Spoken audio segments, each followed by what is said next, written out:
네, 할렐루야. 우리 성도님들 얼마 전에 우리 성탄 예배로 함께 기쁘게 온라인으로 또 현장에서 만나고 이렇게 거룩한 주일에 함께 또 말씀을 나누기 위해서 예배드리게 하시니 너무나 감사합니다. 이 시간에 우리 다 같이 사도신경으로 신앙 고백하면서 우리 12월 넷째 주 2020년 마지막 주일을 하나님께 드리도록 하겠습니다. 사도신경으로 신앙 고백하겠습니다. 전능하사 천지를 만드신 하나님 아버지를 내가 믿사오며 그 외아들 우리 주 예수 그리스도를 믿사오니 이는 성령으로 잉태하사 동정녀 마리아에게 나시고 본디오 빌라도에게 고난을 받으사 십자가에 못 박혀 죽으시고 장사한 지 사흘 만에 죽은 자 가운데서 다시 살아나시며 하늘에 오르사 전능하신 하나님 우편에 앉아 계시다가 저리로서 산자와 죽은 자를 심판하러 오시리라. 성령을 믿사오며 거룩한 공회와 성도가 서로 교통하는 것과 죄를 사하여 주시는 것과 몸이 다시 사는 것과 영원히 사는 것을 믿사옵나이다. 아멘. 네, 이 시간 우리 다 같이 회개의 기도로 나아가도록 할 텐데요. 오늘은 우리가 송구영신 예배가 한 번이 더 남았지만 오늘은 2020년에 드리는 마지막 주일입니다. 여러분, 오늘 이 한 해의 마지막에서 여러분 아직도 해결되지 않은 죄가 무엇이 있습니까? 여전히 풀지 않고 있는 원한이 무엇이 있습니까? 이 시간에 우리 간절히 회개하면서 나아갈 때 하나님 절대로 나의 삶 가운데 이 끊어지지 않는 죄악을, 그리고 여전히 용서하지 못하고 있는 이 분노를 해를 넘기지 않는 은혜를 허락하여 달라고. 이 시간에 하나님께서 나에게 충분히 기도하고 또 하나님 앞에 깨끗이 용서받고 또 적용할 수 있는 은혜를 달라고. 이 시간에 그렇게 하나님께 회개의 기도로, 이 마지막 회개의 기도로 나아가도록 하겠습니다. 기도하겠습니다.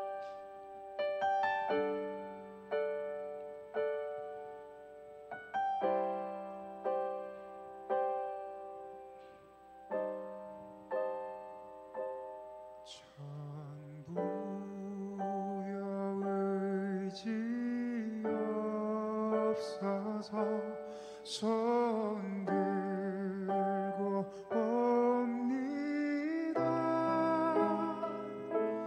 주 나를 외면하시면 나 어디 가리까.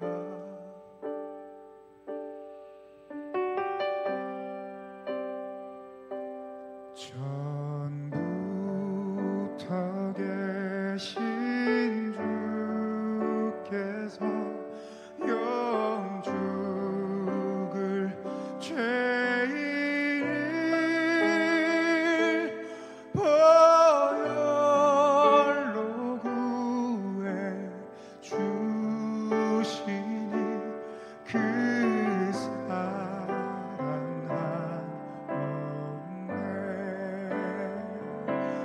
내 죄를 씻기 위하여 피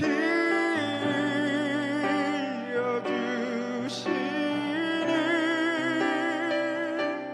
곧 회개하는 마음으로 주 앞에 옵니다. 아멘. 네, 이 시간에 우리 다 같이 찬양하겠습니다. 함께 하실 찬송은 찬송가 570장입니다. 이 시간 찬송가 570장 우리 다 같이 찬양할 텐데요. 이 시간에 한 해를 우리의 목자 되어 주셔서 여기까지 인도하신 그 하나님을 찬양하면서 우리 다 같이 찬송가 570장 찬양하겠습니다.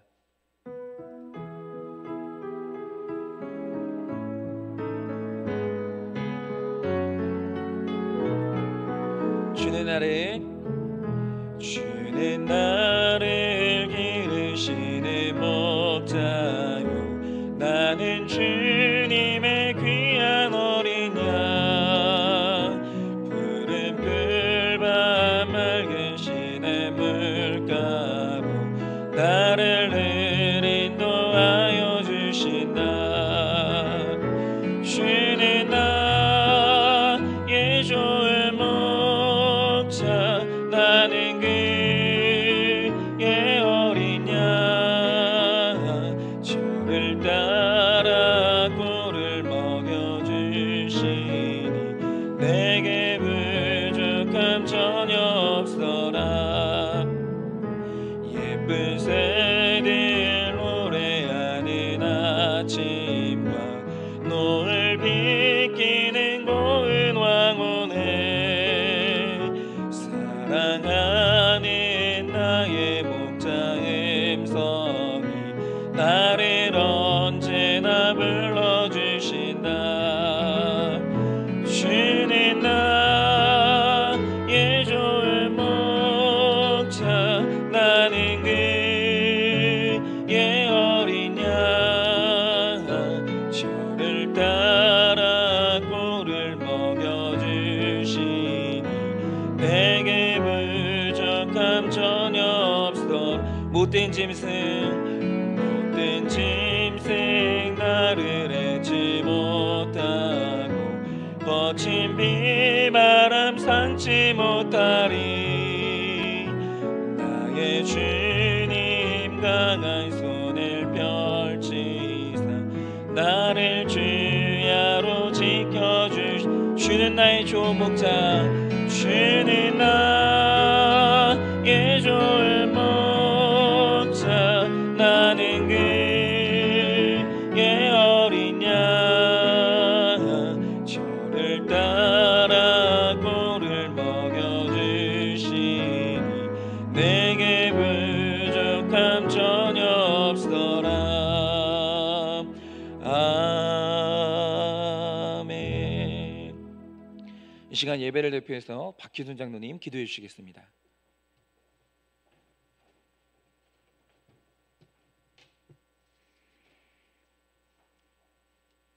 오늘도 주님의 날로 허락하여 주신 하나님 아버지, 세상에 살던 저희들을 불러 하나님 아버지 앞에서 예배케 하여 주셔서 감사를 드립니다. 비록 코로나로 인하여 온라인 예배를 드리고 있지만 주의 백성들이 애굽에서 가나안으로 돌아올 때를 기다리는 것 같이 지금은 우리가 각자의 가정에서 안전하게 예배를 드리고 코로나가 종식되는 그날 모든 성도들이 웃으며 예배당에 모여 우리 하나님 아버지께 온전한 예배를 드림이 하나님 아버지께서 원하시는 뜻이며 길이라 생각하여 각자의 처소에서 예배를 드리지만 이 예배도 여전히 전심으로 드리는 예배요 순전하고 흠없는 예배가 되게 하시고 오직 주님만이 영광을 받아 주시옵시며 우리에게는 기쁨과 복된 시간이 되게 하여 주시옵소서. 용서하시는 하나님 아버지, 이 시간 주님 앞에서 어둠 속에 감추인 우리의 죄를 고백합니다. 지난 한 주간뿐만 아니라 우리의 살아온 인생 속에서 감춰져 있는 거짓되고 어리석은 죄도 있지만 도덕적이며 주님 앞에서 올바르게 살아왔다고 하지만 제사장이나 바리새인과 같이 지은 죄는 없는지 말씀이 아닌 나의 기준에 맞춰 죄가 아닌 것처럼 교만하게 지은 나의 죄를 말씀에 온전하게 비추어 뒤돌아보게 하시고 회개하게 하여 주시옵소서. 그리하여 우리의 영역이 주님의 뜻으로만 채우게 하시고 주님의 뜻대로 살아갈 수 있도록 주님께서 인도하여 주시옵소서. 지난주 주의 종을 통해 주신 말씀을 들고 살아봅니다. 내가 있는 곳이 어딘지, 내가 있는 곳에서 주의 뜻을 온전히 쫓고는 있는지, 주님께서 보시기에 옳은 것인지 아니면 살아온 이세 속에서 싫었던 사람은 없는지, 그리고 영적으로나 육적으로 병들어 있는 것은 나에게는 없는 건지를 생각하며 살아왔지만 어느 한 가지도 질문에 대한 대답이 자유로운 것이 없음을 고백합니다. 어쩌면 인간적인 생각보다도 우리의 영역이 더 상하고 더럽혀져 있음을 주님 앞에 고백합니다. 우리의 이러한 영혼을 위로하여 주시고 이 고통에서 고백과 해결을 통하여 평안함과 자유함을 주시고 무엇보다도 이러한 모습에서 벗어나서 온전한 주의 자녀로만 살아갈 수 있도록 주님께서 지켜 주시옵소서. 주의 백성을 사랑하시는 하나님 아버지, 예나 지금이나 우리 하나님 아버지께서는 우리가 회개하고 하나님 앞으로 돌아오기만을 말씀하시며 기다리고 계십니다. 우리가 주님께 온전히 돌아가게 하시고 어린아이 같은 나의 자아를 내려놓게 하시고 다만 주께서 정하신 뜻과 길만을 구하게 하시고 행함이 있도록 은혜 충만하게 하여 주시옵소서. 우리의 심령을 통찰하시는 주님께서 우리의 삶의 모든 필요를 알고 계시는 줄을 믿습니다. 필요를 채워 주옵시고 육신의 연약함으로 고통받는 이들을 주님께서 보살펴 치유하여 주시옵소서. 코로나로 인하여 힘든 시기를 보내고 있는 교회와 주의 백성들을 기억하여 주시옵소서.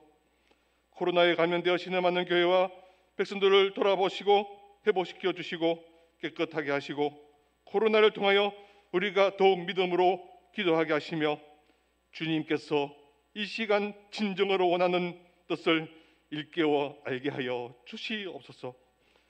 교회 머리가 되시는 하나님 아버지, 주님의 백성으로 삼아주시고 성도로 불러주셔서 이렇게 주님의 교회를 세우게 하시고 주심을 감사드립니다. 이 교회를 지키고 이끌어 주시며 모든 성도들에게 은혜와 사랑을 주셔서 또한 감사드립니다. 이제 이 재단을 통해 말세를 살아가는 무심령들이 흑암과 어둠의 깊은 곳에서 영원한 참빛이신 주님을 발견하도록 일깨워주는 교회가 되게 하시며 꺼져가는 진리의 불을 다시금 불태우는 교회가 되게 하시사 이 시대를 비추는 등불로서의 역할과 사탄이 틈타지 못하도록 세상을 정화시키는 소금의 역할을 감당하게 하여 주시옵소서.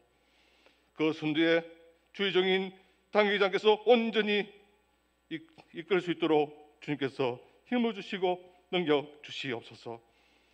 말씀하시는 하나님 아버지, 오늘도 단위에서 우리들에게 생명의 말씀을 전하시는 사자 목사님에게 성령의 두루마기를 입혀주시며 그 말씀을 통해 듣는 우리 모두가 주님만을 바라보게 하시며 주님의 능력을 말씀을 통해 더럽히시는 놀라운 말씀이 되게 하여 주시옵소서. 이 시간 김문정 청년 자매님의 고백 간증이 있습니다. 주님께서 붙잡아 주시고 힘을 더하여 주시사 이 시간을 통하여 그 영혼이 더욱 잘되는 은혜를 있게 하여 주시옵소서. 또한 원학교는 간증 듣는 우리 모두도 같은 마음이 되게 하시고 은혜를 함께 나누는 시간이 되게 하여 주시옵소서. 감사드리며 우리를 구원하신 예수 그리스도의 이름으로 기도드립니다. 아멘.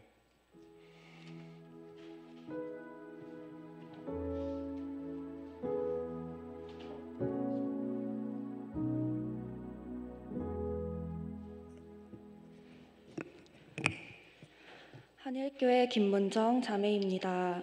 저의 죄패는 가면 쓴 척척 박사입니다. 어린 시절 저희 가정은 평범하고 화목한 가정이었습니다. 유머러스하고 다정한 아버지와 사랑이 많은 어머니의 그늘 아래 안정적인 가정의 울타리 속에서 자라났습니다. 출판업계에 종사하셨던 아버지는 출장을 다녀오실 때면 언제나 제게 줄 선물을 사오셨고 제게 다양한 책을 추천해 주시고 이야기해 주시는 다정한 분이셨습니다. 그러나 제가 청소년이 될 때쯤 야심차게 시작한 아버지의 사업은 실패하게 되었고 좌절감과 패배감을 이기지 못한 아버지는 하루의 시작과 끝을 술과 함께 하셨습니다. 실패가 트라우마가 되니 다른 어떤 일도 쉽게 시작하지 못하셨고 그렇게 10년 가까이 실직 상태로 하루 종일 술만 드시며 생활하셨습니다. 학교를 마치고 집에 가면 캄캄하게 불이 꺼진 집에서 TV를 보시며 술을 마시는 아버지의 모습을 보기가 싫어 공부를 핑계 삼아 독서실에서 가장 늦은 새벽차를 타고 집에 들어오곤 했습니다. 점점 더 심해지는 중독으로 인해 부모님의 다툼은 잦아지셨고 갈등이 반복되며 인정하기 싫었지만 아버지가 알코올 중독이라는 사실을 받아들일 수밖에 없었고 하나님을 믿는 가정임에도 이혼 가정이 될 수도 있다는 긴장되고 불안한 하루하루를 보내게 되었습니다. 그러나 저는 이런 상황에서도 밖에 나가서는 꽤나 괜찮은 사람인 척, 순결한 척, 믿음 좋은 사람인 척, 겸손한 척을 하는 가면 쓴 척척 박사로 살았습니다. 그런데 이런 제가 나도 속고 남도 속는 가면을 쓰고 있다고 말씀하시는 목사님의 말씀을 들었을 때 저의 삶 전체를 부정당하는 기분이었고 인정할 수가 없었습니다. 그만큼 제가 쓴 가면의 두께는 저 자신도 알아채지 못할 만큼 어마어마하게 두꺼웠기 때문입니다. 하나님은 이런 제 가면에 속지 않으셨습니다. 하나님께서는 제가 쓰고 있던 가면을 강제로 벗으라 하지 않으시고 매주 말씀과 훈련을 통해 인격적으로 깨닫게 하셨습니다. 마가복음 5장 25절에서 27절 말씀입니다. 12해를 혈루증으로 알아온 한 여자가 있어 많은 의사에게 많은 괴로움을 받았고 가진 것도 다 허비하였으되 아무 효험이 없고 도리어 더 중하여졌던 차에 예수의 소문을 듣고 무리 가운데 끼어 뒤로 와서 그의 옷에 손을 대니 당시 혈루증은 부정한 것으로 간주되어 다른 사람과의 접촉도 어려웠다고 합니다. 이 여인은 12년이라는 오랜 시간 동안 혈루증을 앓으며 할 수 있는 모든 방법을 써보았지만 괴로움만 더 커져가고 수치와 외로움의 시간을 보냈을 것입니다. 그러나 이제 많은 사람 앞에서 자신의 수치와 약함을 고백하며 겸손과 간절함으로 예수님의 옷자락을 만집니다. 정상적이었던 시절의 아버지는 저의 자랑이었습니다. 그러나 알코올 중독에 빠진 아버지는 여인의 혈루증과 같이 숨기고 싶은 부정한 것, 고통과 수치였습니다. 술 취한 아버지를 밖에서 마주칠까 친구와 길을 걸을 때에도 아버지가 자주 다니시는 길은 피해 다녔고 멀리서 아버지가 보일 때면 눈도 마주치지 않고 지나쳐 버렸습니다. 그러나 지금은 완전히 술을 끊게 되셨는데 이것은 기적적인 회복이 아니라 술을 드시던 중 전두엽이 상하면서 정신이 온전치 못해 술이 끊어지게 된 것입니다. 전두엽이 상한 아버지는 어린아이처럼 일상적인 소통이 어렵게 되었습니다. 그러나 신기한 것은 어떤 질문에도 오직 예수님으로만 답하는 분이 되었다는 것입니다. 그러나 그런 아버지를 보고 있으면 때로는 알코올 중독이라는 혈루의 근원이 끊어진 것에 대한 감사보다 정말 이 모습이 최선일까? 하나님이 전두엽도 그대로 지켜주시고 알코올 중독도 끊으실 수 있지 않으신가 하는 생각이 들면서 정상적인 아버지를 돌려달라고 떼부리는 기도를 내려놓지 못했습니다. 그런데 훈련을 받던 중 아버지의 완전한 회복을 바라는 제 모습에서 너무나 큰 악이 있음을 보게 되었습니다. 저는 유치원 교사로 일하면서 부모님과 아이들에게 사랑 많은 교사로 인정받고 살았습니다. 그리고 출석하던 교회에서는 우리 가정의 사정을 잘 아시는 목회자와 성도님들을 통해 힘든 아버지와 살아내는 효녀라는 칭찬도 들었습니다. 그러다 보니 어느새 저는 자신이 사랑 많은 사람이라고 생각했고 그것이 진짜 내 모습이라는 사실을 의심 없이 믿게 되었습니다. 그러나 훈련을 받던 중 내 사랑의 정체를 깨닫게 된 것입니다. 나는 왜 아이들을 사랑했을까? 이유는 사랑할 만하기 때문에 사랑한 것입니다. 저는 아이들의 예쁘고 귀여운 모습을 사랑했고 말 잘 듣는 순종을 사랑했고 그들을 통해 인정받는 나 자신을 사랑했습니다. 그러나 나에게 생명을 주시고 낳아준 아버지라도 말이 안 통하고 이상한 행동을 반복하는 아버지는 아무리 노력을 해봐도 사랑할 수 없었습니다. 더군다나 어머니가 운영하는 가게에서 아버지가 손님을 상대로 전도할 때면 너무나 부끄러워 어딘가에 숨고 싶었습니다. 그러니 아버지를 사랑해서가 아니라 비정상인 아버지는 도저히 사랑할 수 없어서 아버지의 완전한 회복을 포기하지 못했던 것입니다. 그런데 훈련을 통해 제 소원의 정체를 알게 되니 저는 사랑을 만들 수도 지을 수도 없는 악한 죄인임이 인정되었습니다. 저는 그 누구도 아닌 제 자신만 사랑하는 혈루병 걸린 여인입니다. 그러나 이제라도 자신의 약함과 수치를 겸손히 고백하고 믿음으로 예수님의 옷자락을 붙잡은 여인처럼 부끄러운 죄인인 저의 교만의 근원이 마르게 되기를 소망합니다. 내 힘으로는 온전할 수 없는 죄인임을 기억하며 날마다 말씀을 통해 척하는 인생이 아닌 예수님의 겸손함을 닮아가고 내게 주어진 십자가를 잘 감당하는 제자된 삶을 살기를 간절히 기도합니다. 저의 깊은 교만의 혈루를 말씀으로 깨닫게 하시고 무리에서 제자로 인도하시는 하나님 감사하고 사랑합니다.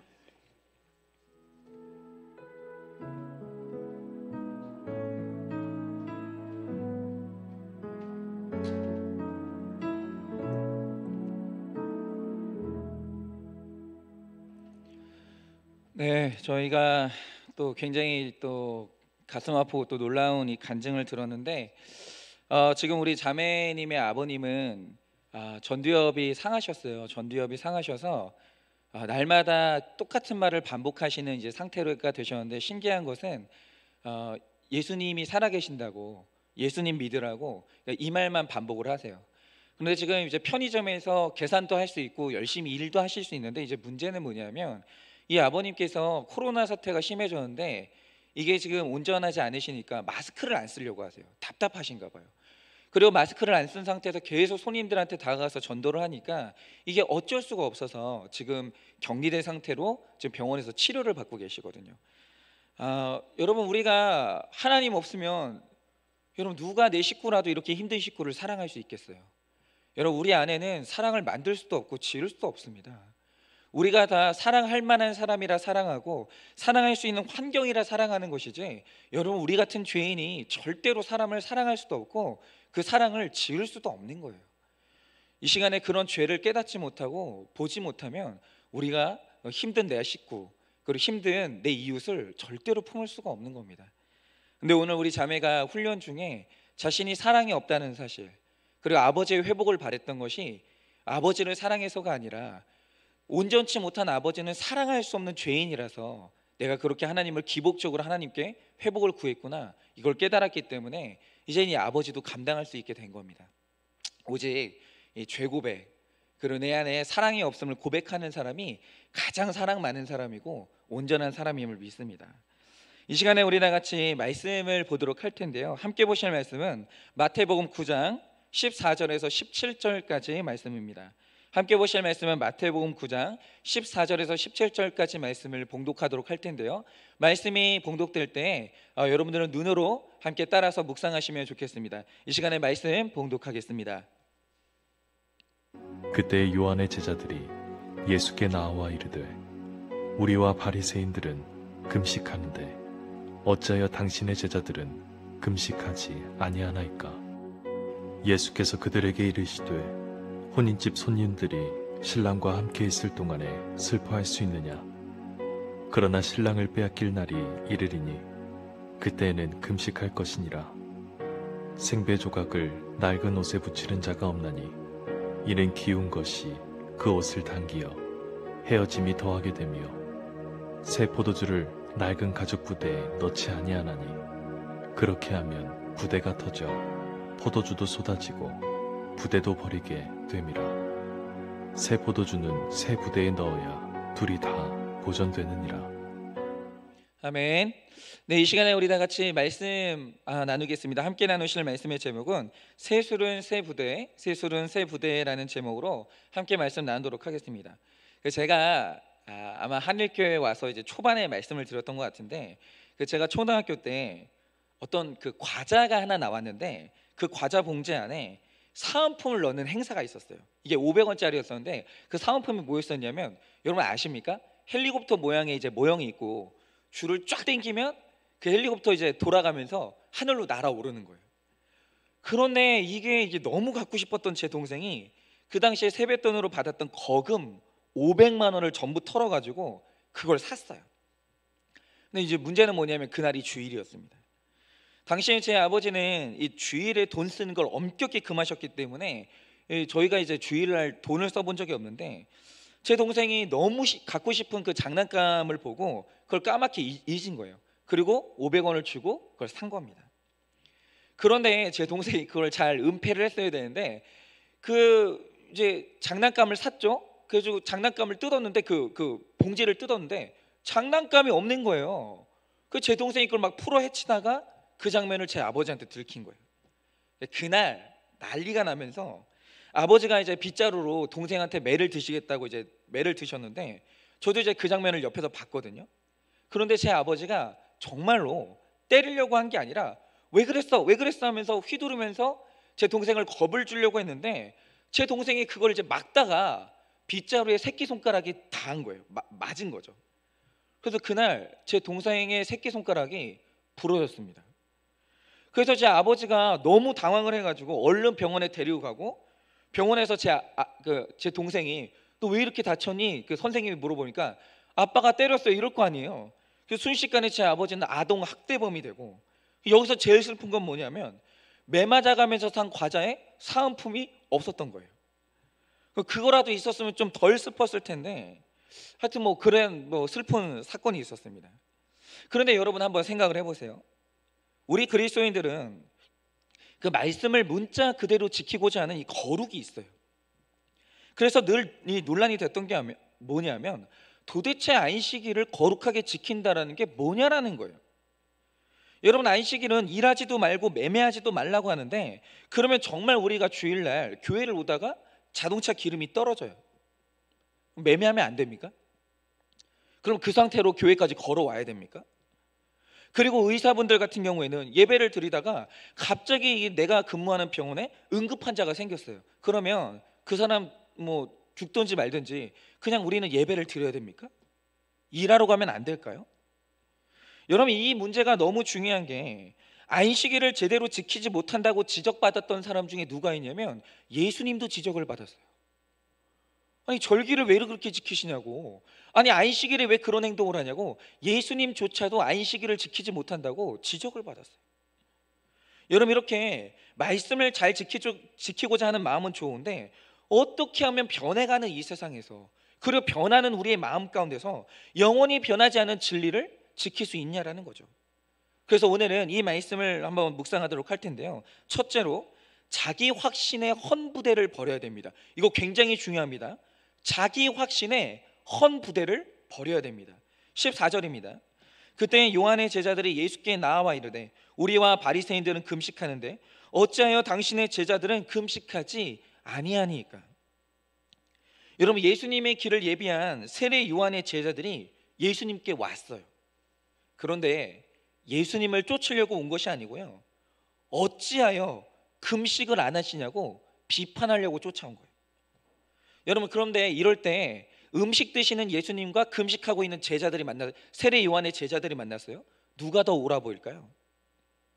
여러분 세례 요한이 광야에서 살 때 청령함과 이 경건함으로 백성들의 인정을 받았던 사람이에요.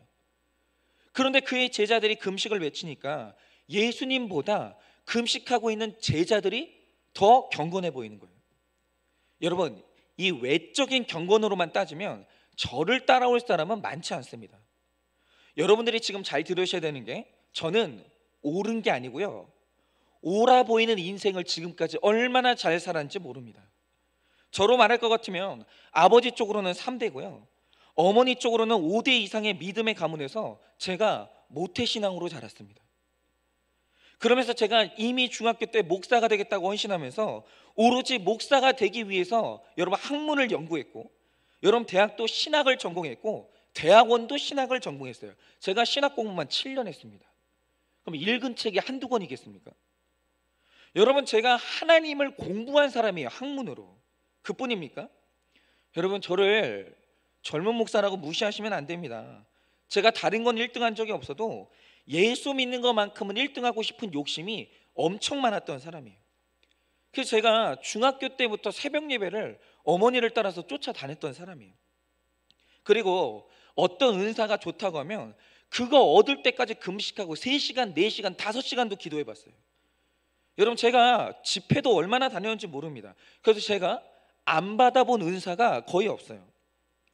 제가 큐티 사역을 하고 있다고 해서 마른 뼈처럼 말씀과 성경만 부르시는 게 아니에요. 제가 문자적인 하나님만 아는 사람이 아닙니다. 하나님이 때마다 제가 금식하면서 신유의 은사도 주시고 예언의 은사도 주셨고 방언의 은사도 주셨어요. 지금도 저는 방언으로 기도합니다. 심지어 제가 귀신 쫓는 은사도 골고루 체험하게 하셨어요. 그래서 귀신하고 이래봬도 아주 친절하게 대화를 해본 사람입니다. 그런데 문제는 이렇게 외적으로 흠잡을 것이 없고 경건해 보이는 제 삶에 취해서, 여러분 이상한 게 뭐냐면 그럼 온유해져야 되잖아요. 여러분 성령 체험하고 은사를 많이 받았으면 성령의 9가지 열매가 주렁주렁 열려야 되잖아요. 그런데 이상한 게 뭐냐면 제 안에는요, 죄인들을 향한 이상한 무시와 혈기가 있었어요. 이상한 게 뭐냐면 세상이 마음에 안 드는 거예요. 이놈의 더러운 세상. 이러면서 분노하고, 하나님을 세상을 이처럼 사랑했는데 저는 사랑을 못 하겠는 거예요. 그러니까 우리 자매가 나를 낳아주신 아버지라도 사랑할 수 없는 사람이면 사랑할 수 없었듯이 저 또한 그랬어요. 그러면서 교회 안에서 올바르게 행동하지 못하는 사람이 있으면 나갔으면 좋겠는 거예요. 우리 교회 뭘 흐리지 말고 나가라는 거죠. 인간 같지 않은 것. 이러면서 제가 있잖아요, 그 분노했어요. 제가 형식과 우월주의에 빠져서 왜 세리와 죄인과 밥을 먹느냐, 이렇게 따진 바리새인이나 이 경건주의에 젖어서 왜 금식 안 하냐고, 아니 금식도 못 하냐고, 이렇게 따진 요한의 제자들이나 이 주님의 보시기에는 다 안타까운 사람들이에요. 그리고 저도 무서운 족보와 이 행위에 의해 빠져서 다른 사람들을 향해서 비난과 정죄를 하면서 어찌하여를 외치고 살았던 그 사람이 바로 저예요. 주님 보시기에 제가 얼마나 안타까웠겠어요. 여러분, 세례 요한이 예수님을 정확히 소개했지만 그의 제자들은 이 전통적인 금식일에 먹고 마시는 예수님이 이해가 안 되는 거예요. 여러분 재밌지 않습니까? 제자들이요, 죄인인 제자들이 오늘 안식일의 주인인 예수님을 꾸짖어요. 얼마나 웃깁니까? 여러분 우리 신앙생활 이럴 수 있어요. 그러니까 진짜 이 말씀이 내 말씀이 돼야 돼요. 여러분 이게 나을 수 있다라는 거죠. 여러분 내가 옳다라고 생각하기 때문에 어찌하여 금식을 안 하냐고 예수님한테 꾸짖는 거예요. 죄인이. 예수님이 금식을 안 하시면 거기에도 무슨 뜻이 있나 보다 이래야 되는데 자기 확신이 너무 세니까, 이게 심지어 우상이 되니까 예수님이 틀렸다는 거예요. 여러분 오늘도 자기 확신 내 확신을 못 꺾어서 심지어 말씀도 틀렸다고 하는 사람이 얼마나 많은지 모릅니다.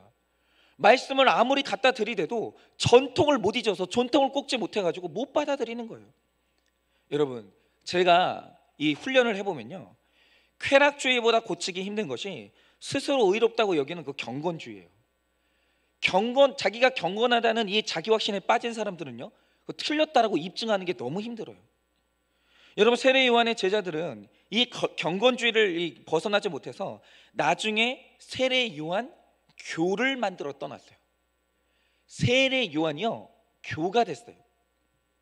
윌리엄 거스널은 교회에 열심히 나가고 선행에 힘쓰고 고행을 자초하는 사람은 자기가 얼마나 영적인 벌거숭이인지를 모른다고 했어요. 그러니까 오늘 간증해 주신 우리 자매의 영상이 올라가면 다시 한번 좀 들어보셨으면 좋겠어요. 왜냐하면 우리 자매가 경건했어요. 여러분 제가 만나봐도요, 사실은 이 어린이집 교사인데, 유치원 교사인데 저희 집에 유치원 다니는 딸이 있거든요. 제 아내랑 개인적으로 하는 얘기가 뭐냐면, 저 자매가 우리 집 근처에서 이렇게 근무하고 있으면 저 자매한테 맡겼으면 좋겠다 싶을 정도로 굉장히 반듯해요. 그런데 그래서 죄를 보기가 힘들어요. 처음에 제가 자매는 가면을 쓰고 이렇게 연기하고 있다고 그렇게 얘기를 하니까 그게 굉장히 기분이 나빴다는 거예요. 받아들여지는 게 아니고 기분이 나빴다는 거죠. 근데 경건한 사람일수록 그게 너무너무 힘들어요. 너무 열심히 신앙생활 하기 때문에 사람들의 인정을 받기 때문에 그게 안 되는 거예요. 그런데 바로 거기에 사탄의 역사가 있는 거예요.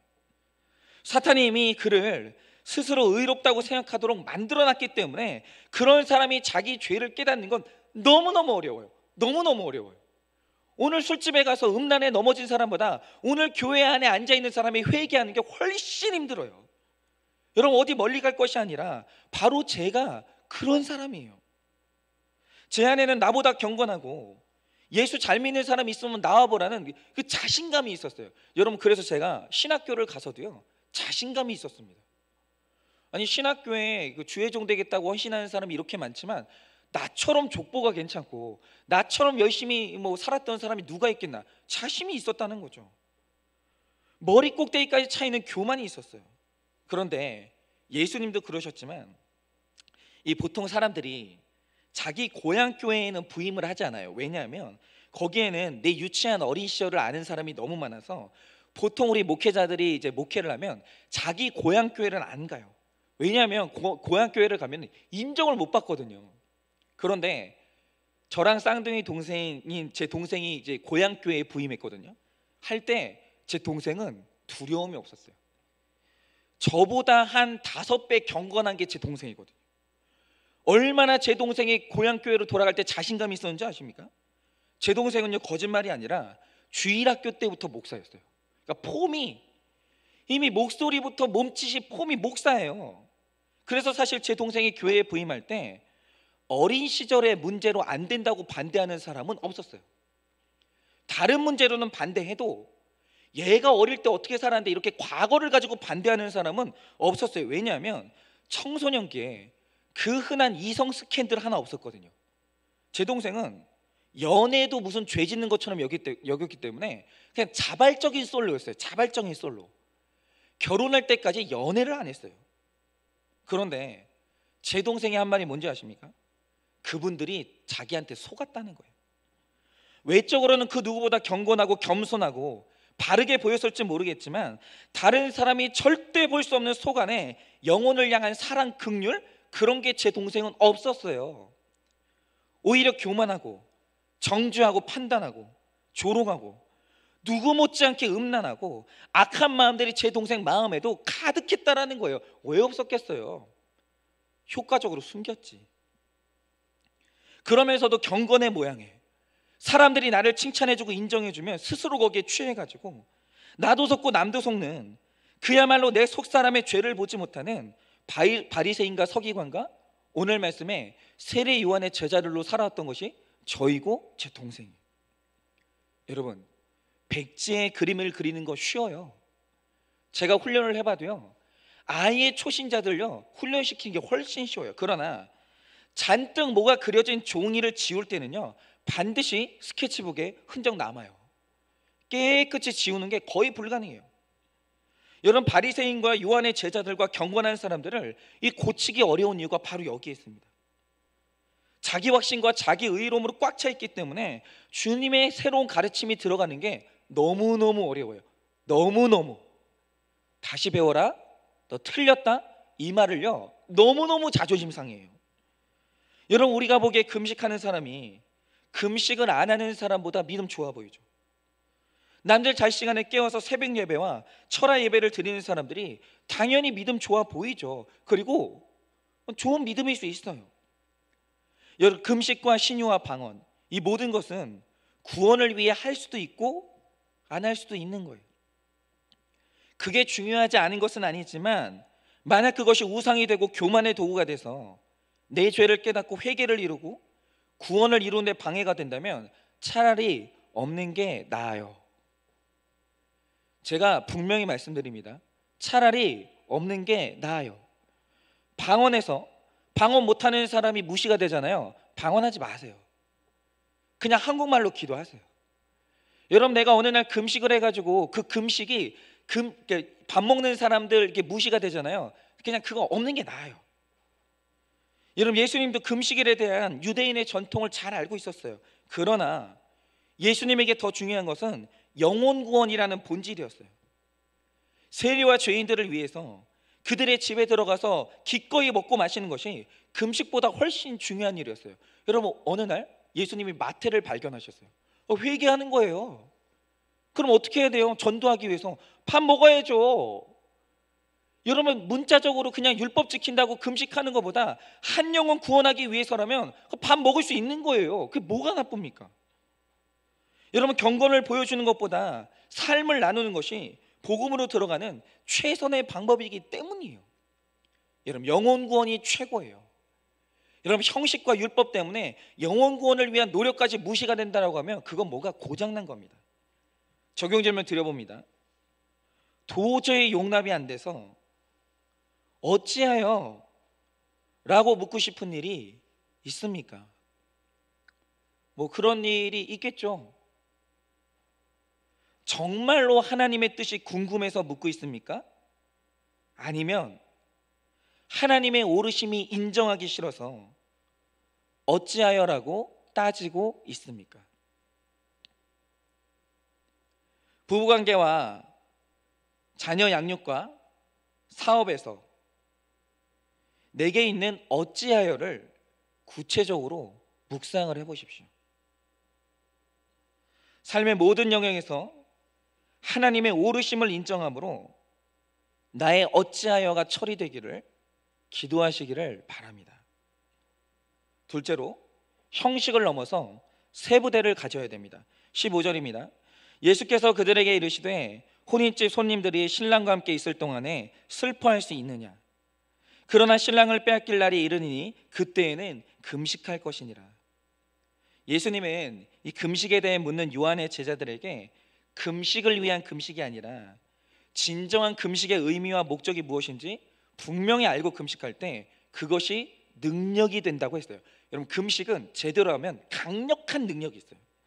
그러면 주님이 어떤 금식을 기뻐하십니까? 자, 이제 우리 한일교회에서는 금식은 이럴 때 하는 거예요. 어떨 때 하나님이 기뻐하시는가? 이사야 58장 6절을 보면 이런 말씀이 있습니다. 주님이 기뻐하시는 금식은 흉악의 결박을 풀어주며 멍에의 줄을 끌어주며 압제당하는 자를 자유케 하며 모든 멍에를 꺾는 것이라고 했어요. 즉, 잘 들으세요.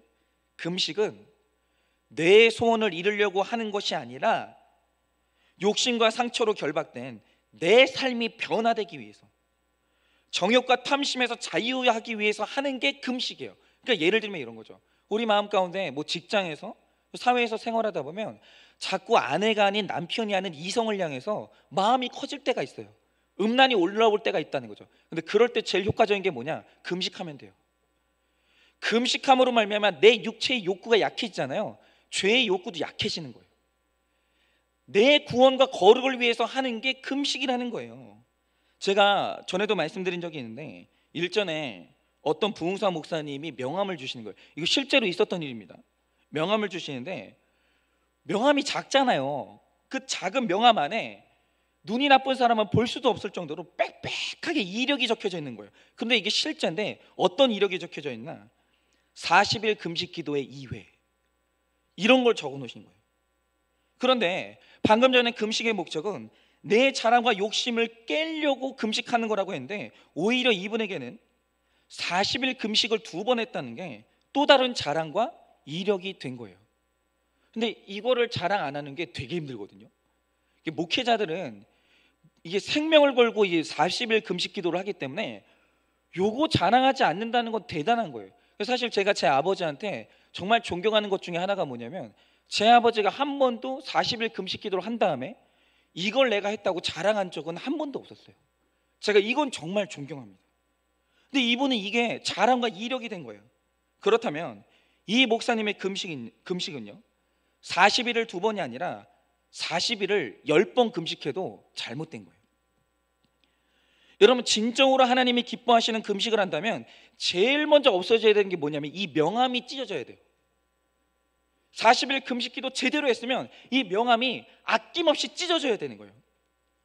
여러분, 믿음의 결론은 환경의 변화나 다른 사람의 변화가 아니라 나의 변화예요. 금식기도 했으면 변해야 돼요. 내 욕심이 내려놔지고 내 상처가 가려지면 나의 정욕과 탐심에서 자유해지는 것, 그것이 바로 참된 금식의 열매요 결론인 거예요. 여러분, 그러니까 목회자들이 뭐 불 달라고 능력 달라고 40일 금식 기도를 하거든요. 그래서 바라는 게 이거예요. 40일 금식 기도를 딱 하고 내려와 가지고 설교하면 막 성도님들이 뒤집어졌으면 좋겠는 거예요. 그거 잘못된 기도예요. 내가 뒤집어져야 돼요. 40일 금식 기도하고 내려왔으면 전에는 내가 설교한 대로 살기 힘들었는데 내가 설교한 대로 사는 게 좀 더 쉬워져야 돼요. 여러분, 이래서 금식 기도하는 거예요. 여러분, 이렇게 참된 의미를 모른 채로 형식적인 금식과 기도 생활을 하기 때문에 금식한다고 자랑하고 안 하는 사람들 무시하고 판단하는 거예요. 그 판단이 없어질 때까지 금식해야 되는 거예요. 적용 질문 드려봅니다. 배우자나 자녀가 성공해서 세상으로 기우는 것 때문에 금식하십니까? 아니면 어떻게든 성공하게 해달라고 금식하십니까? 하나님이 슬퍼하실 일에 금식하며 매달리고 있습니까? 때에 맞는 금식과 기도 생활을 위해서 매일 말씀 묵상과 기도로 신랑이신 예수님을 가까이 하십니까? 세 번째, 그러므로 새 술과 새 부대가 되는 것은 내가 변하는 거예요. 16절 17절입니다. 생배 조각을 낡은 옷에 붙이는 자가 없나니 이는 기운 것이 그 옷을 당기어 헤어짐이 더하게 되며 새 포도주를 낡은 가죽 부대에 넣지 아니하나니 그렇게 되면 부대가 터져 포도주도 쏟아지고 부대도 버리게 됨이라. 새 포도주는 새 부대에 넣어야 둘이 다 보존이 되느니라. 여러분, 오늘 말씀에 낡은 옷은 율법 시대를 뜻하고 이 생배 조각은 예수님의 새 시대를 뜻합니다. 생배를 낡은 옷에 대고 제단하면 잠시 그럴듯해 보여도 금세 오그라들고 찢어져요. 그러니까 예수님은 낡은 죄의 옷을 기워주려고 오신 분이 아니라 아예 그냥 낡은 옷을 벗겨버리고 새 옷을 입혀주려고 오신 분이에요. 새로운 세상과 새로운 생명과 새로운 가치관으로 오늘 우리에게 오셨다라는 거죠. 그런데 여러분, 당시에는 병이 없어서 이 가죽 부대에 포도주를 담아서 보관했습니다. 그런데 새로 만든 가죽 부대는요, 탄력성이 좋아요. 그래서 술을 넣는 만큼 이 가죽 부대가 늘어나면서 많은 양을 담을 수 있었습니다. 새 가죽 부대는 좋았어요. 한마디로 유연하고 부드러웠던 거죠.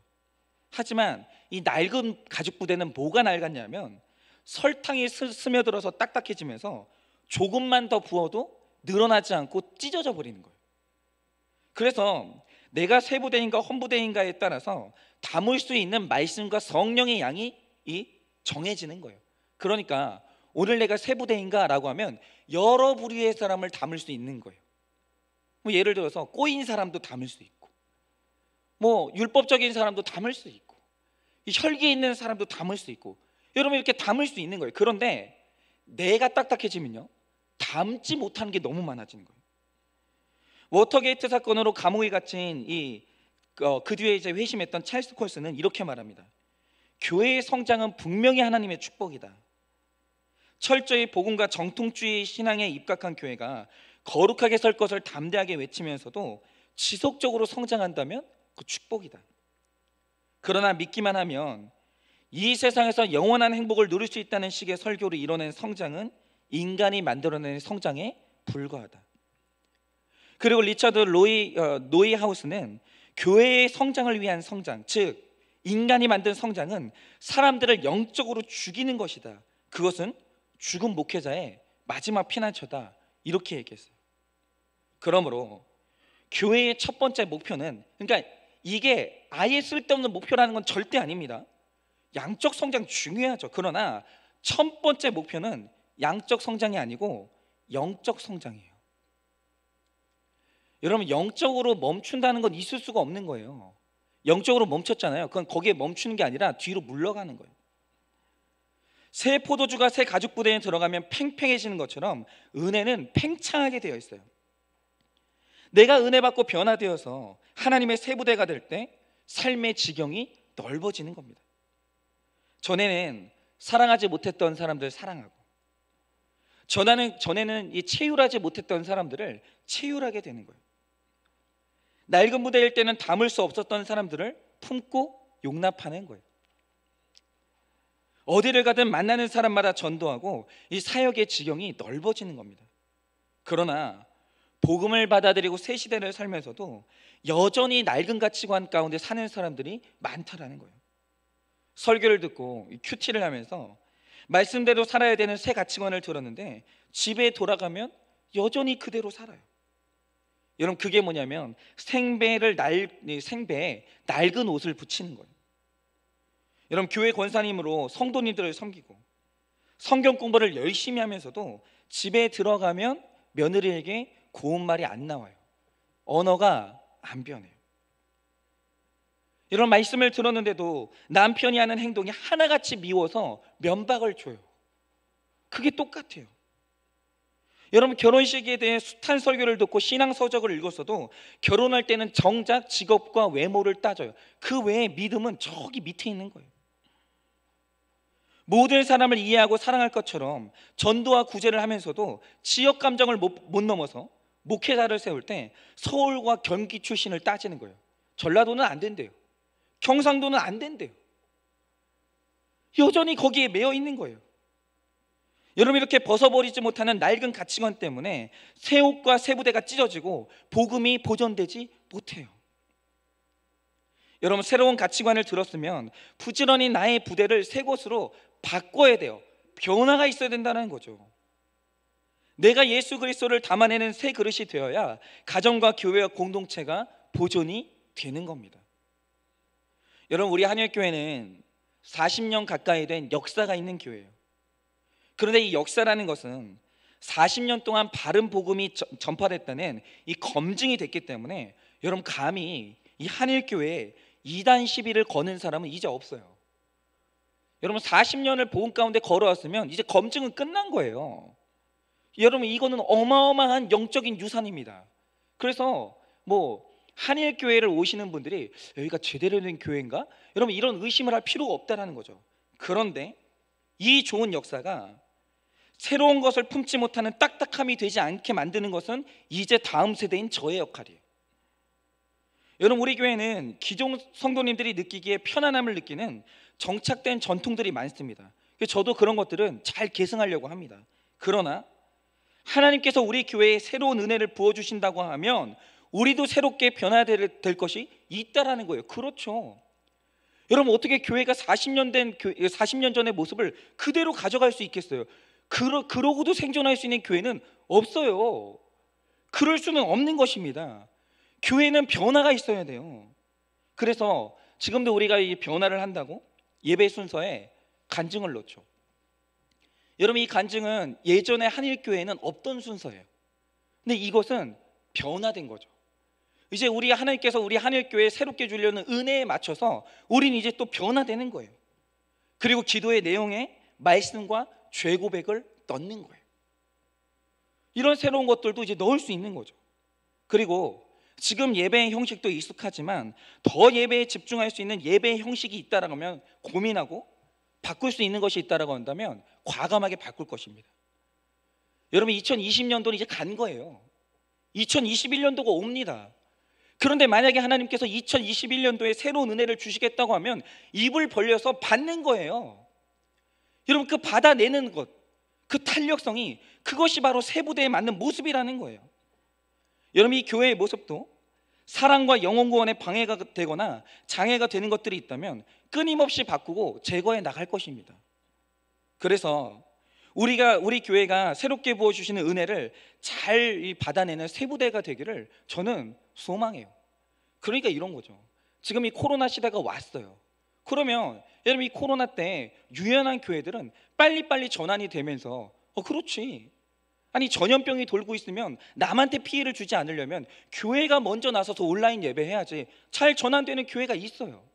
그런데 이게 안 되면 우리도 곤란해지고 남도 곤란해지는 거예요.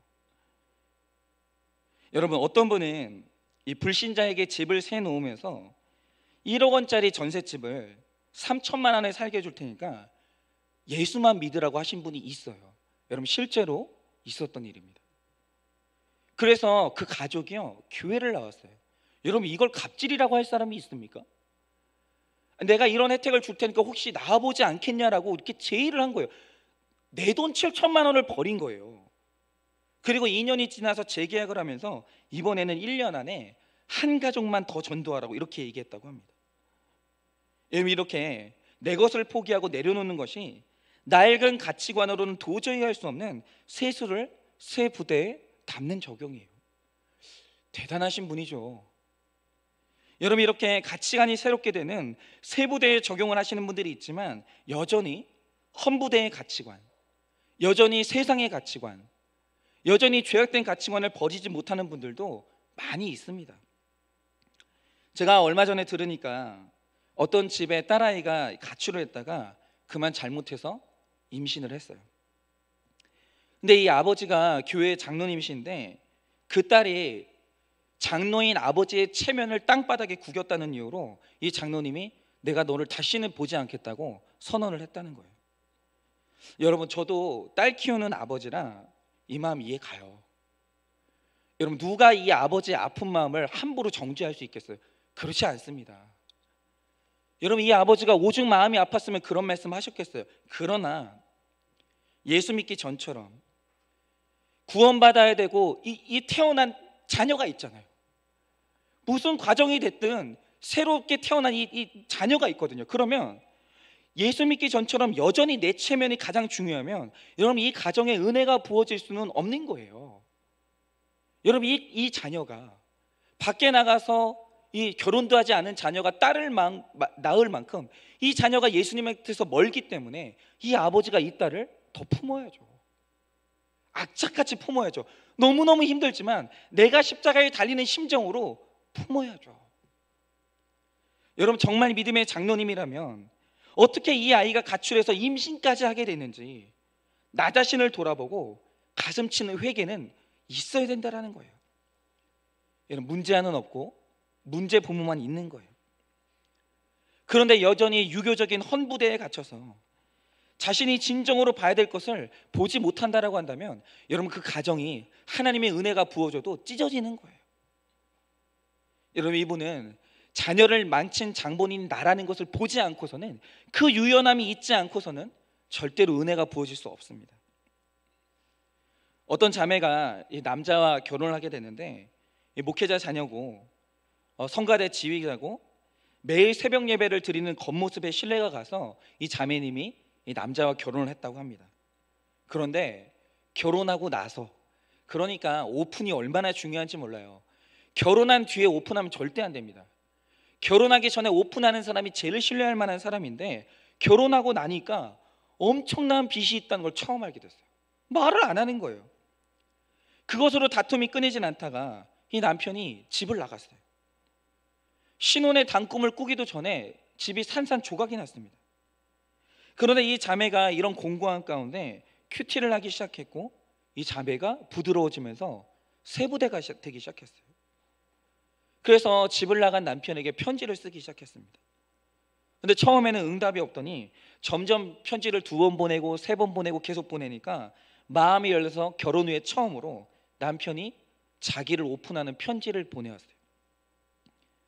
그런데 그 편지에는 내가 전혀 상상도 하지 못했던 남편의 상처의 내용이 고백되어져 있었습니다.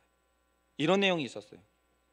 엄한 목회자 아버지 밑에서 사랑이라고는 단 한 번도 받아보지 못하고 그저 목회자의 장남이니까 참아야 했고 아버지와 성도들이 무서워서 있는 말도 꺼내지 못했고 아버지는 내가 하찮은 존재라는 것을 일깨워주는 것에 1등 공신이었어.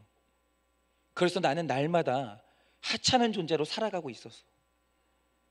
그러고는 목회자 자녀로 키우시려고 강압적으로 나를 이끌고 갔지만 당신도 알다시피 목회자는 아무나 되는 것인가?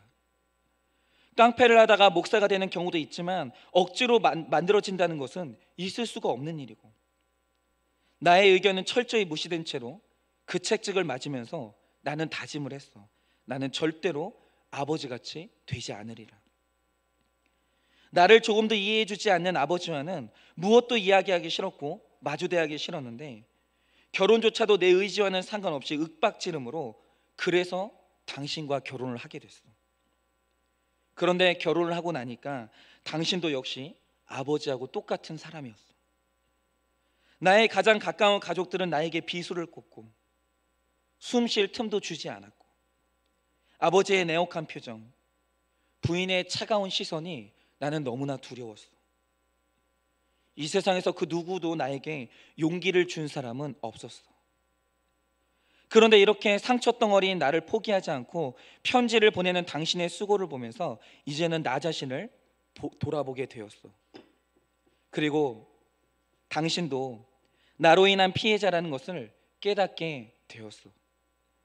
당신이 나를 용서해 준다면 나도 노력을 해보고 싶소. 이런 못난 나를 포기해 주지 않아줘서 너무 고맙습니다. 여러분, 이 자매는요, 목회자 자녀니까 당연히 신앙 안에서 안정적으로 자랄 줄 알았어요. 그런데 오히려 목회자 가정에서 자랐기 때문에 겪은 상처가 있다는 것을 알았고, 처음으로 남편의 모든 행동들이 이해가 되고 불쌍히 여겨졌다는 거예요. 그리고 그 남편을 그 마음으로 이제 드디어 불쌍히 여기게 됐다고 합니다. 여러분, 바로 이거예요. 이 자매님이 어떻게 이 남편을 품을 수 있었습니까? 이유가 뭐냐면 남편이 변해서가 아니에요. 세수를 세 부대에 담으려면 내가 변해야 되는 거예요. 세 부대의 가치관으로 예수 그리스도의 세수를 담은 사람은 절대로 환경을 탓하지 않아요. 자꾸 상대방을 탓하지 않아요. 어찌하여 하면서 남을 원망하지 않는다라는 거예요. 다른 사람은 금식을 하든 안 하든, 배우자가 자녀와 변하든 변치 않든 내가 변하지 않고 있기에 남이 변하지 않는 것을 화내지 않는다라는 거예요. 여러분, 그래야 부대가 터져서 쏟아버리는 일이 없이 은혜를 잘 보존할 수 있다라는 겁니다. 여러분, 우리가 날마다 말씀으로 새 부대가 되기를 원합니다.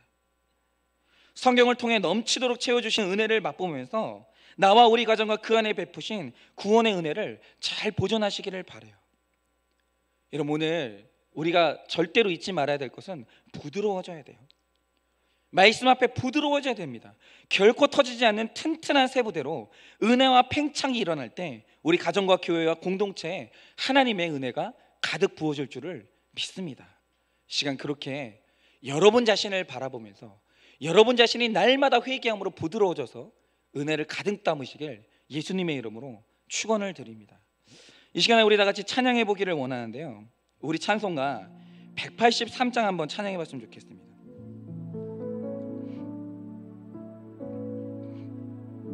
우리 찬송가 183장 찬양할 텐데요, 가사가 띄워질 때 저는 신학을 할 때요, 제 마음이 마른 풀 같다라는 것을 아무한테도 얘기할 수가 없었어요. 기도회를 인도하잖아요. 탈진하는 거예요. 왜냐하면 은혜가 없이 기도회를 인도하니까 너무너무 힘든 거예요. 설교 준비를 할 때 내가 내 설교문에 은혜를 받지 못하니까 설교 시간이 돌아오잖아요. 지옥이었어요. 근데 있지 않습니까? 아무한테도 말을 못했어요. 목사가 됐는데, 나 사역자가 됐는데 내가 성령이 내 안에 없다는 사실을 누구에게 말할 것인가? 말을 못하겠는 거예요. 내 안에 끊어지지 않은 음란과 혈기와 욕심의 죄가 있다는 걸 도대체 누구한테 말할 것인가? 말을 못하겠는 거예요. 날마다 하나님이 은혜를 주시려고 해도 저의 강팍함 때문에 그 부대가 찢어지면서 은혜를 못 받겠는 거예요. 그런데 이상한 것은 뭐냐면 나에 대한 애통이 커지는 게 아니라 내가 은혜를 못 받으니까 남이 그렇게 정죄가 되더라고요. 용납이 안 되는 거예요. 여러분은 성령 충만하십니까? 여러분 부드러우십니까? 날마다 은혜가 부어지는데 그게 다 받아내지고 있습니까? 여러분, 이 시간에 우리 간절히 소원하는 마음으로 이 시간 찬양할 때 빈들의 마른 풀같이 시들은 나예요. 하나님, 제가 이 상태입니다. 교회를 오래 다니면서 그만큼 은혜가 채워진 게 아니라 이상하게 교회를 오래 다니면서 딱딱해지고 제가 은혜를 다 흘려버렸습니다. 주님이 약속한 성령 기다립니다. 다시 받기를 원합니다. 감으로 메마른 땅에 단비를 내리시듯 성령의 단비를 부어 새 생명을 달라. 여러분, 이 시간에 우리 다 같이 그렇게 간절히 소원하면서 이 시간에 찬양하기를 원합니다. 우리 빈들의 마른 풀같이 찬양합니다. 빈들의 마른 풀같이 시들은 나의 영혼, 주님이 주님이 약속한 성령 간절히 기다리네. 감으로 메마른 땅에 단비를 내리시는 성령의 단비를 부어 새 생명 주옵소서. 우리 한 번 더 빈들의 마른 풀같이, 빈들의 마른 풀같이 시들은 나의 영혼. 주님이 약속한 성령 간절히 기다리네. 감으로 메마른 땅에 단비를 내리시는 성령의 단비를 부어 새 생명 주옵. 반가운 빗소리 들려, 반가운 빗소리 들려 산천이 춤을 추네. 봄비로 내리는 성령 내게도 주옵소서. 감으로 메마른 땅에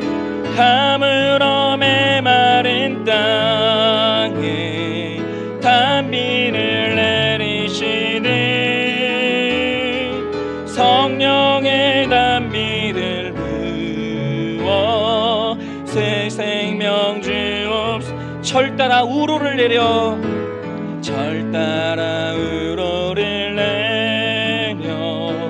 조목이 물성 갈급한 내 심령 위 성령을 부으소서.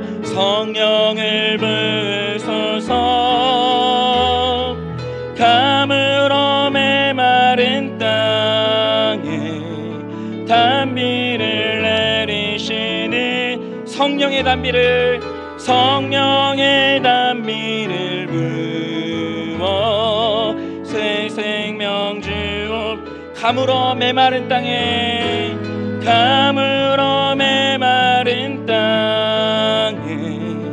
단비를 내리시는 성령의 단비를 부어 새 생명 주옵소서. 여러분, 이 시간에 우리 다 같이 기도할 때 너희가 이 어린아이처럼 되지 않으면 절대 하나님의 나라를 볼 수 없다고 하셨어요. 근데 이 말씀이 어릴 때는 이해가 되지 않았거든요. 그런데 제가 마흔이 되고 나이를 먹으니까 이제 알겠어요. 왜 그러냐면 나이를 먹으니까 죄 고백이 힘들어져요. 나이를 먹으니까 순종하는 게 힘들어요. 점점 나이를 먹으니까 부드러워지는 게 아니라 고집이 세가져요. 어떻게 하면 좋을까? 여러분, 이 시간에 우리 다 같이 한번 기도할 때 하나님, 주님 앞에서 어린아이처럼 되게 하여 주시옵소서. 말씀 앞에서 어린아이처럼 되게 하여 주시옵소서. 어릴 때 부모님이 말씀하시고 하나님이 말씀하시면 두말하지 않고 네 했던 것처럼 하나님, 저의 인생 가운데 다시 한번 부드러운 마음을 허락하여주사 은혜를 주실 때 네하고 순종할 수 있는 어린아이 같은 마음이 되게 하여 달라고, 다시 한번 성령 충만을 경험할 수 있게 해달라고, 초신자처럼 주님 처음 만났던 때처럼 다시 한번 하나님을 감격 가운데 만날 수 있도록 해달라고, 이 시간에 우리 다 같이 한번 그렇게 기도하도록 하겠습니다. 기도하겠습니다. 살아계신 하나님 아버지, 이 시간에 나의 하나님 아버지 앞에 간절히 소원합니다. 하나님 아버지, 주님을 만나고 하나님 아버지 주님을 알아가는 날들이 많아질수록 내 마음이 점점 더 하나님 아버지 앞에서 부드러워져야 되는데, 하나님 아버지, 제가 하나님 나이를 먹고 하나님 제가 목회자가 되니까 이제 말씀보다도 교양이 더 하나님 강해지고, 하나님 아버지 내 순종보다도 살아계신 하나님 아버지 정말 나의 목회자로서 나의 위치를, 나의 자존심을 지키고 싶은 욕구가 더 강해집니다. 하나님 아버지, 이까짓 게 무엇인데 나의 자존심이 뭐라고, 하나님 아버지 나의 교양이 뭐라고, 하나님 아버지 내가 왜 낮아지지 못하고, 하나님 아버지 내가 인정하지 못하고, 내가 어찌하여서 겸손하지 못합니까? 살아계신 하나님 아버지, 이 시간에 나 때문에, 나 자신의 강박감 때문에 주님이 은혜를 부어주셔도, 하나님 나의 가죽 부대가 찢어지고 하나님이 나의 가운데 찾아오셔도 내가 주님을 받아들이지 못합니다. 하나님 아버지, 이 시간에 어린아이처럼 부드럽게 하여 주시옵소서. 내가 주님 처음 만났던 그날처럼, 하나님 아버지 내가 초등학교 때 주님을 처음 만났던 것처럼, 주님께 하나님 아버지 평생 헌신하겠다고 약속했던 그 중학교 2학년 때처럼 하나님 아버지, 주님 아버지 앞에 헌신하기를 원합니다.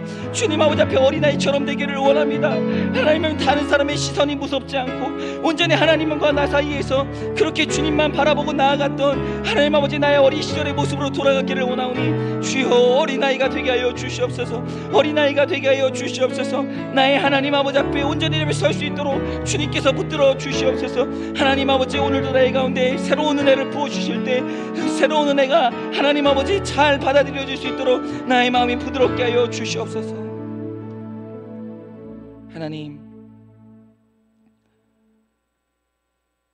그 어린 시절에 주님이 나에게 은혜를 주실 때, 방언의 은사를 허락하시고 성령의 불을 느끼게 하셨을 때, 그것이 너무나도 신기해서 사람들한테 자랑하고 다니고, 이것 주신 하나님이 너무 감사해서 하나님을 사랑한다고 거침없이 말할 수 있었던 그 어린 시절에 순진하고 순전한 모습은 어디 가고, 이 세상에서 나에게 불러주는 그 타이틀이 너무 좋아, 이 타이틀을 지켜보겠다고 체면 때문에 전도도 하지 못하고 고백도 하지 못하고, 이제는 죄고백도 마음껏 할 수 없는 하나님, 너무나 딱딱해진 마음이 되었습니다. 하나님, 어찌하면 좋습니까?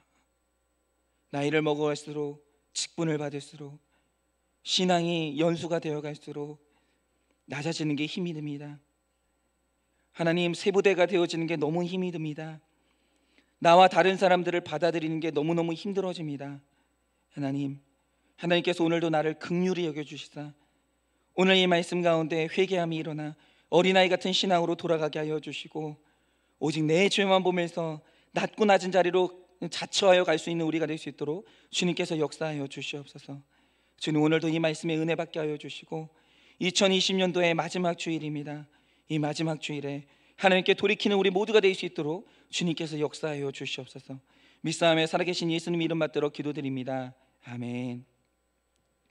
네, 오늘 함께 이 예배에 온라인으로 참석해 주시고 이 현장에 참석해 주신 우리 성도님들 너무 감사를 드립니다. 계속 이제 드리는 광고지만 이 똑같은 광고가 계속됩니다. 여러분, 정말 우리 한일교회 성도님들은 다른 모두가 다 마찬가지지만 정말 이 정부가 제시하는 방역 지침을 정말 힘들더라도 잘 따라주셔서 여러분 정말 사회적 거리두기 잘 해주시고, 그리고 청결을 잘 유지하셔서 건강한 상태로 언젠가 다시 만날 수 있도록 여러분 꼭 건강에 유의하시기 바랍니다. 절대로 저는 하루도 빠지지 않고 우리 성도님들의 건강과 하시는 일들을 위해서 반드시 기도하겠습니다. 여러분들도 우리 서로를 위해서, 만나지 못하지만 이 교회를 위해서 각자 서로를 위하여서 여러분 꼭 기도해 주시기를 바랍니다. 그리고 늘 말씀드리지만 헌금은 온라인으로 그렇게 자유롭게 해주시기를 바라고요. 특별히 여러분들께 말씀드릴 것은 12월 31일 11시에 밤 11시에 송구영 신예배가 드려지게 됩니다. 지금 어떤 구성으로 드리게 될지는 저도 이제 고민을 하고 있는데 각자의 가정에서 이렇게 우리가 온라인으로 서로 연결되면서 어떻게 하면 참 좋은 은혜로운 분위기 가운데 송구영 신예배를 드릴지 저도 이제 고민 중에 있습니다. 그렇지만 여러분들, 우리가 떨어져 있지만 절대로 어디 이제 위험하니까요, 놀러 가지 마시고 12월 31일 밤 11시는 송구영 신 예배로 함께 온라인 예배로 각 가정에서 드릴 수 있었으면 좋겠습니다. 그렇게 여러분들께서 함께 해주시면 너무나 감사하겠습니다. 네, 교회 소식은 이것으로 마치도록 하고요. 이 시간에 우리 다 같이 마무리 찬양하고요. 이 시간에 축도로 예배를 마치도록 하겠습니다.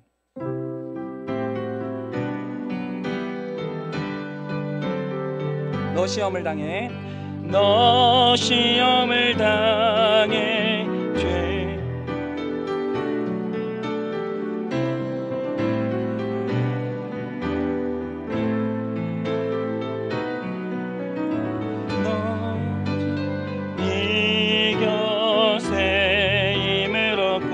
예수를 믿어 주 예수를 믿어 내 승리 우리 구주의 힘과 우리 구주의 힘과 그의 위로를 빌라 주님 내 편에 서서 항상 도우시리.